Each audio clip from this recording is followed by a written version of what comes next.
This is a story you'll definitely want to hear to the very end.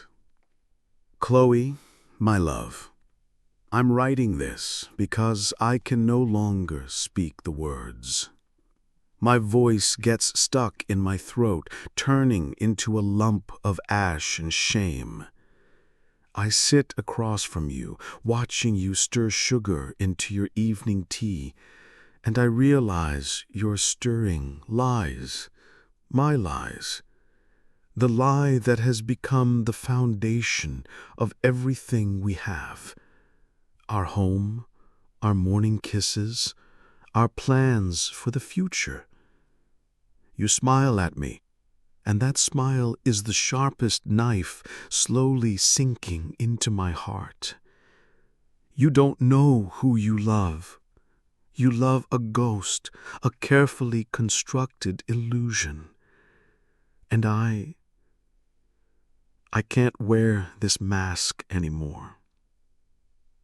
It has fused to my skin, and to rip it off, I'll have to rip away the flesh with it. Do you remember how we met? In that small, cozy coffee shop? I spilled my latte on you. A classic, clumsy encounter, worthy of a romantic comedy. I was captivated by your forgiving smile, by the way you joked about it, even though your white dress was hopelessly ruined. I looked like a regular guy, a slightly absent-minded programmer who works from home and loves old movies. That was the first card I played, perfectly dealt. The truth is, that meeting wasn't an accident. I had been watching you for a week. I knew what time you went for coffee. I calculated the trajectory of our collision down to the millimeter.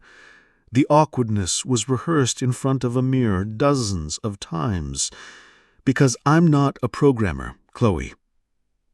Or rather, I became one, but that's just a part of my new sanitized biography, the one I created for you.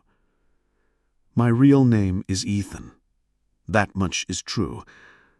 But the world I come from doesn't use last names. It uses nicknames.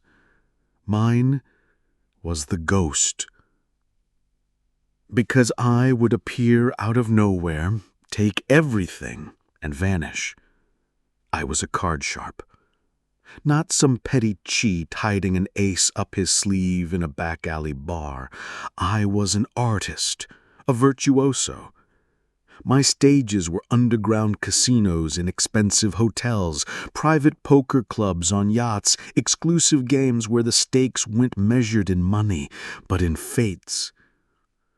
My fingers, you love it when I run them through your hair. You say I have the fingers of a pianist. You're almost right. For years, these fingers learned to dance, not across keys, but across the markings on a deck. I could cut the deck so that the card I needed would end up on top. I could perform a second deal, dealing you the top card, and myself the one right under it, the one I had placed there in advance. A mechanic's grip, a false shuffle, a deck switch. For me, it was like breathing. But my greatest weapon wasn't my hands. It was my eyes. I read people, Chloe. I saw the slightest twitch of an eyelid when an opponent was bluffing. I saw the pupils dilate when a good card came their way. I read their fear, their greed, their desperation. I turned their souls into open books and cleaned them out, leaving only an empty cover. It was an intoxicating drug, more powerful than any other. Power. Complete, absolute control over a situation where everyone thinks they're relying on luck, but are in fact bending to my will. I earned and lost several fortunes. I watched people lose their businesses, their homes, their families in a single night because of my luck. I felt nothing. No pity, no guilt. It was a game. Cruel, but honest in its cruelty. Everyone knew the rules. I just played them better. And then I met you. Not in that coffee shop, no. I saw you earlier at a charity gala one of my clients had dragged me to. You were with someone else. You were laughing, and there was no falsehood in your laughter, no calculation or hidden agenda. You were real. Like a breath of fresh air in the smoke-filled room of my life. And for the first time, I was scared. I realized that my entire world was a dirty, suffocating room, and outside of it there was sunshine, and you were that sun. I decided to get out. It wasn't easy. That world doesn't just let you go. I had to fake my own death. Not literally. The ghost had to disappear.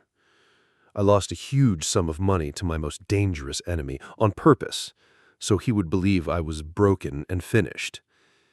I gave away everything I had to buy my freedom, to buy myself the right to that spilled latte, the right to you. I started from scratch.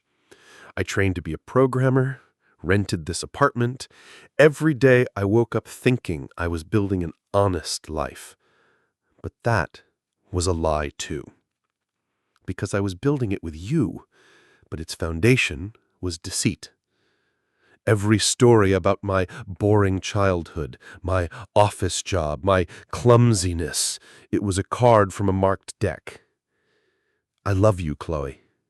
I love you in a way I never thought myself capable of. This love is the only real thing I have, and that is precisely why I can't lie anymore. I look at our photos on the wall, and I see a happy man holding a beautiful woman, but I know it's the ghost holding an angel in his arms, and I'm terrified that one day my darkness will swallow your light. Forgive me. I don't know what you'll do after you read this. Maybe you'll pack your bags and leave. Maybe you'll hate me. I will accept your verdict, whatever it is. I've earned it. I just couldn't let you live another day loving a man who never existed. Yours, Ethan.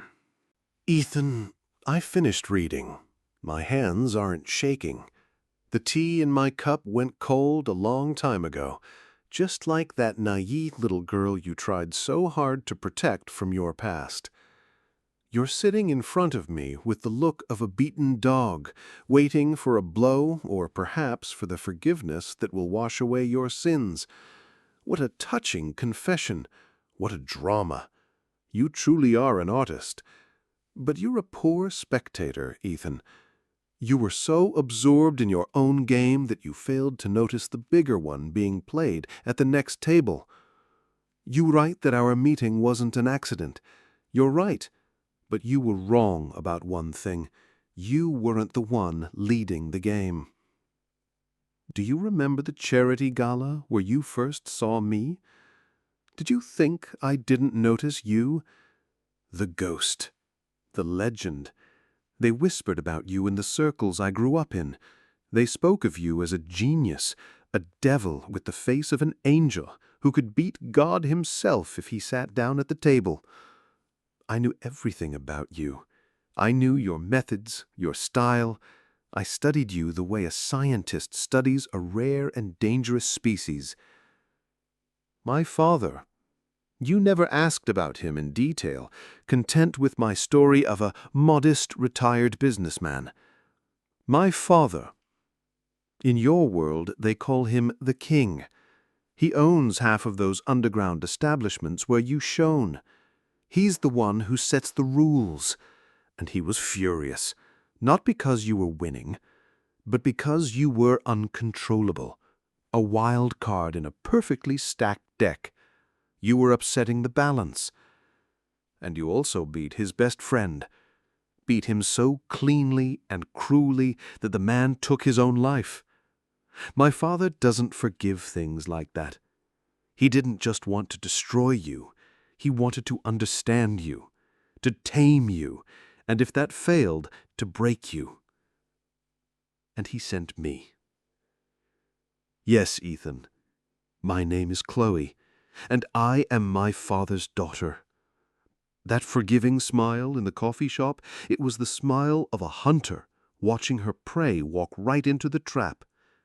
My ruined white dress, I had an identical, clean one in my bag. I knew who you were from the very beginning. I knew you were watching me.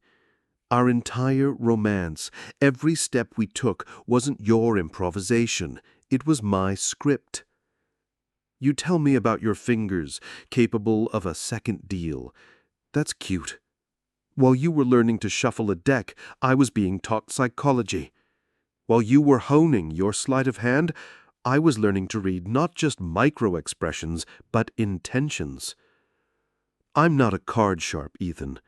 I'm what our circles call an observer. I'm the person who sits in the corner and sees everything.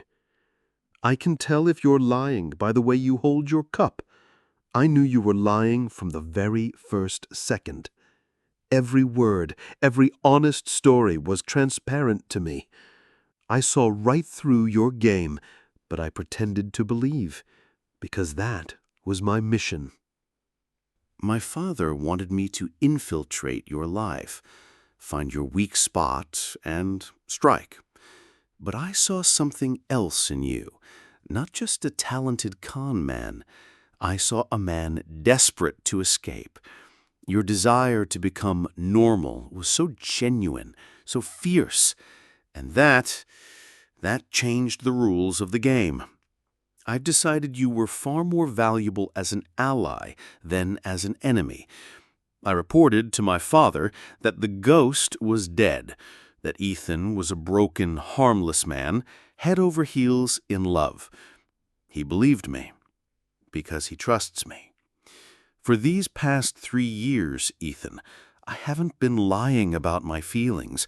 I truly fell in love with you. But I didn't fall for the programmer you were showing me. I fell in love with the ghost. I fell in love with your sharp mind, your audacity, your inner darkness that you tried so desperately to hide. I saw it every day, and I admired it. I was just waiting for you to rip off the mask yourself, waiting for this very moment, this confession. It was your final test, and you passed. You proved that the player who is willing to bet everything is still alive inside you. So don't apologize. You didn't build our house on a lie. You built it on the only truth you knew. You played to survive, to get what you wanted. I did the same. We are both players, Ethan. You just played at the table while I played the entire room. Your lies don't shock me. They excite me because they mean you're finally ready for the real game. My father is getting old. His empire will soon be without its king, and it will need a new royal couple. A king and a queen. The ghost and the observer. Imagine what we can achieve together. No more hiding, no more pretending, using our talents to their full potential. You were afraid your darkness would swallow my light. How naive, my love. I have no light of my own. I only have a reflection. And all this time I was reflecting the bright, pure life you wanted to see. But now that you've shown me your darkness, I can finally show you mine. So dry your tears, Ethan. Finish your cold tea.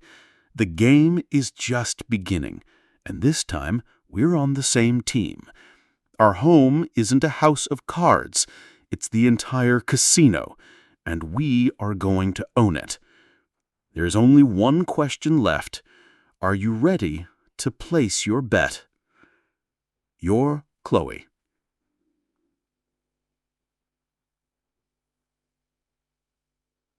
If you enjoyed the story, subscribe to the channel and you'll hear even more captivating tales.